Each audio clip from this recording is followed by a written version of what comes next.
Hey, this is Mike Fitzgerald and the Fiends at Niagara Falls Comic-Con convention. But you know what?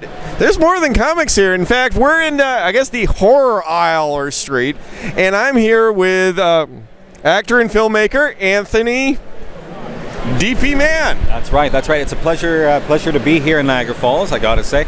If all goes well, I'm going to go over the falls in a barrel tonight, I'm thinking. Okay. So this may be your last opportunity to pick up these two wonderful films right here. Get them now, before it's all gone. Wait, if it goes while you're going over the falls? I thought if it went poorly, you decide to go over the falls. You have no idea what I'll do to make a buck. Oh, okay. Yeah, no. I as a fellow filmmaker, trust me, I have some idea. Sure. All right. So you were telling me about, well, just tell us about the films you brought today. Absolutely. You know, the interesting thing, Mike, is that I'm an actor. I'm an actor originally, and a few years ago, I fell into filmmaking out of necessity in order to create opportunities for myself as an actor to play the stuff that I've always wanted to play. I enjoy the classics. I grew up on the Hammer films, the Universal films. So I learned how to become a filmmaker. I picked up a camera, started making some very, very, very bad films, which I would never consider promoting. But then a few years ago, we shot the Sherlock Holmes film, Sherlock Holmes and the Shadow Watchers, that was authorized by the Conan Doyle estate. I used to play Sherlock Holmes on radio in Montreal years ago. And you portray Holmes. I do portray Holmes, yeah, absolutely. And what that did is it attracted the attention of an American producer by the name of Bill Bostard, who contacted me and said, you know, do you have a dream project? And I said, I've always wanted to do a faithful adaptation of Stoker's Dracula. And to make a long story short, too late, we we produced Terror of Dracula, which is a faithful adaptation of the Stoker tale. This movie enjoyed a lot of great press. Dacre Stoker, who is he's kind of the public face of the Stoker estate, really enjoyed the film. And within 2 or 3 weeks of us actually getting this film out on DVD, it was snatched up by a rather larger Hollywood-based DVD distributor, Worldwide Multimedia, also Reality Entertainment and Chemical Burn. It's the same company. Oh. So now Terror of Dracula is available all over the world. It's available at Walmart, Best Buy, all those big stores. And we produced a second film called The Ghost Keepers. It's an original haunted house piece. I play a washed-up horror film star in it. I hope that's not, shadow things to come. And that's got the same type of deal. It'll be out in October. Most exciting of all, we're 75% through shooting a brand new adaptation of The Phantom of the Opera right now. And we did a reality series in Kingston, Ontario to cast our Christine. And because I'm told that I look so fantastic behind a mask, I am playing the Phantom in this. And that's got a distribution. That had a distribution deal before we even had shot a single frame of film. Excellent. I can tell he's an independent filmmaker. I haven't had to ask him a single question. I don't even need to be here. But it's about, as you said, it started out with a way to open up opportunities for yourself, and if there's something we know as independent filmmakers is how to promote. Well, it absolutely is, and I'll tell you something that was really exciting. When I was a kid, all my friends wanted to be on the cover of, like, say, Teen Spirit or Sports Illustrated, right? I wanted to be in Fangoria magazine. Well, last year, this is issue. This is the May. Oh yeah, very recently too. Yeah, May of last year. Okay, here we have the Fangoria Dark Shadows article, a couple of pages on Johnny Depp, and 3 pages on Terror of Dracula. Right. Congratulations. So I want to ask you some details. Now, you said this film was endorsed by the Stoker estate. Well, we shot it and then we sent it to them, and Dacre Stoker said, yeah, this is actually, there's a quote on our wide stream DVD release, and essentially he said this is as close to the book as we've seen. And that's great. That was exciting. I mean, we've made some changes, but I shot it to resemble like a 60s or 70s era Hammer or Euro Jess Franco style film, and because that's what I enjoy. What qualities do you feel you brought to this that made it the most accurate that they had seen? Okay, so any actor or filmmaker is going to say, well, I brought this. I did. I'm not going to say what I feel I brought to it, but what I will say is reviews have said that we have done one thing that it has been sorely lacking in Dracula films in decades. We've made Dracula evil again. This is not a love story. I always joke that I don't do sexy, but I can do scary. And by going back to that, making Dracula bloodthirsty, he's a creature that's bound on survival, right? That's what he's about. That's different, and that does go back to Stoker's book. So Dracula is pure evil in this. There's no lovelorn, semi-romantic, tragic story that's happening in the background. This is a horror film. Not like the Coppola film. No, although that's entertaining. That's too. entertaining, but the reconnecting with that romance was the big part of the film. My favorite adaptation of Dracula is the Jess Franco version, El Conde Dracula with Christopher Lee, which is a great film. It's a really bad great film, but I love it. And again, Dracula is just cold. He is a creature surviving, and that's as Dracula says in our film. The goal is to survive. That is what I do, what your people do. What your type do. That's the way it is. So he's scary. Okay. So, now this came before Sherlock Holmes and the Shadow Watchers. What was the key? I mean, you said this is another example where the estate saw your film and, I mean, they were really impressed. You said they endorsed it. It's authorized by the Conan Doyle estate. We actually had to get permission before we did it because there is still a trademark issue with new uses of the Sherlock Holmes character. Okay. But again, we sold them on it. We made a film that has done relatively well for us. And what's different? My Holmes, I play Sherlock Holmes like I would play Doctor Who.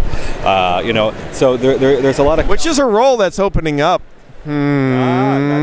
Actually, you know what? Oddly enough, I'm going to be in Cardiff this year. I'm actually being brought over to Screen Terror of Dracula. It's doing very well. Excellent. Yeah. But anyway, Holmes, I do play him very eccentric. I would say he is the absolute mirror opposite of the Downey Jr. interpretation, although we got there first for the record.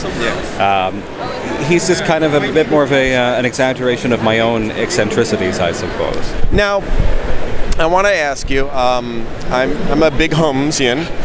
Did you notice Jesus? I love cons. We just had Jesus behind us here. Jesus is here. Well, I'm a big Sherlock Holmes fan.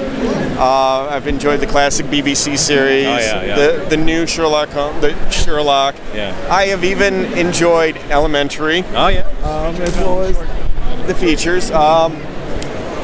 One thing, some people over the years have said that they believe the character, some of his traits come off as autistic. Yeah.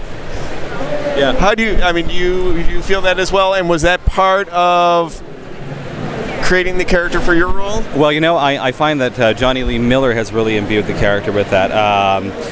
No, I haven't. I think far better actors than I probably have. It's interesting because I don't think I'm autistic. Maybe that's where it comes from. But I look into myself. I'm an eccentric individual. I surround myself with eccentric people. Here at a comic convention, we are surrounded. We are amidst an ocean of eccentric people. I think Holmes would be a fanboy. I think he'd be a steampunker. I think he'd be the person that that nobody would want to spend time with, and everybody would sorely miss if they weren't at the party. Excellent.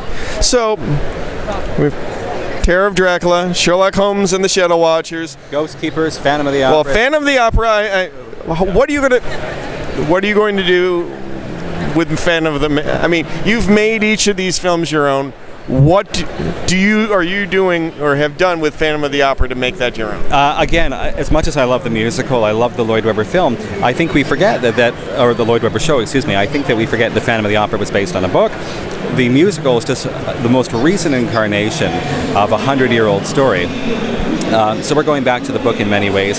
I've shot it kind of like a giallo film, and it's half in black and white as well. Like it is a bit of a slasher giallo film, but there's a lot of heart to it. And we have found a very, and I can't tell you what it is, but we have a really interesting backstory for the Phantom and Aris.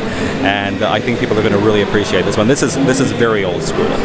And then we also have on deck Ghost Keepers. Now, is this based on an existing work, or is this a step in a different direction for you? No, actually, Ghost Keepers came after Dracula. We shot it in a few weeks last year.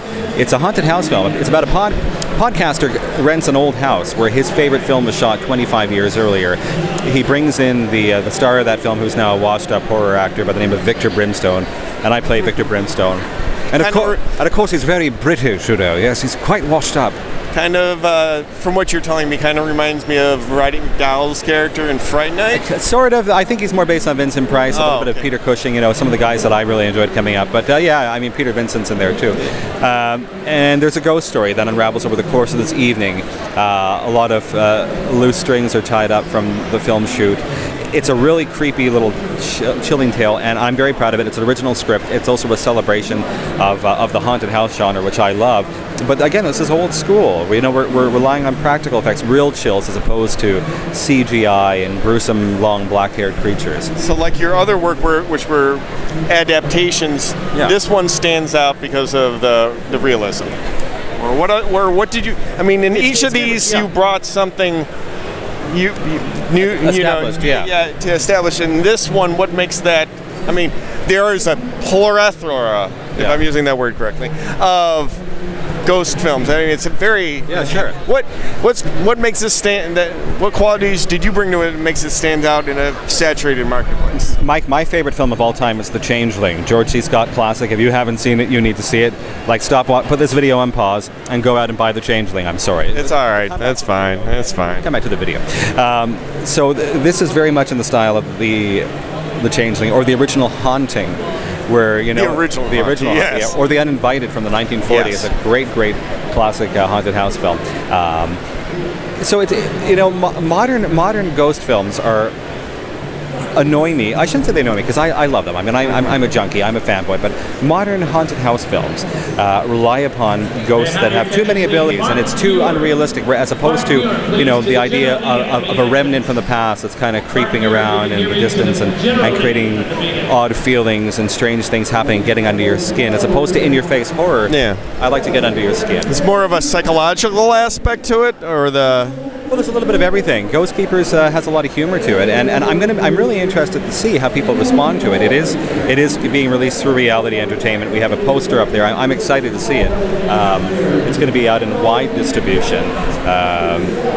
I don't know. It's the type of film. I would say it's the closest it is in character, or the film that would be closest in character to it is last year's The Innkeepers. Oh, yeah, by Ty West. By Ty West, yes. A very, very character-based, quirky, haunted inn film, and we're kind of in that same vein. The name Ghost Keepers was an absolute coincidence, but to The Innkeepers. I think it's very much in the same vein. All right. Well, so what happens next? I mean, what's the next project? Well, Mr. Bill Boston and I are going to keep on producing horror films. We have an arrangement with Worldwide Multimedia, Reality Entertainment. They're also Chemical Burn Productions. They want to keep on putting out. Yeah, familiar Chemical Burn. Yeah. Awesome. Well, they're our distributors, their parent company is our distributor. So they're content with putting out the work that we're doing. We're content to keep making it, and things are working out. It's been a good couple of years, and I've got a million stories in my mind. Of course, if I told you, I'd have to flay you alive. Oh, okay. Well, I'm not going to ask any more questions. No, actually, there's last one. Where can we follow you? Where can we follow your work? Check out my website. The website's very simple. It's my name, so it's www.anthonydpman.com. That's DP like David Peter. So www.anthonydpman with 2 N's.com. It'll be on the link below. Thank you very much for your time today. Thank you, Mike. It's been a pleasure. Cheerio. All right.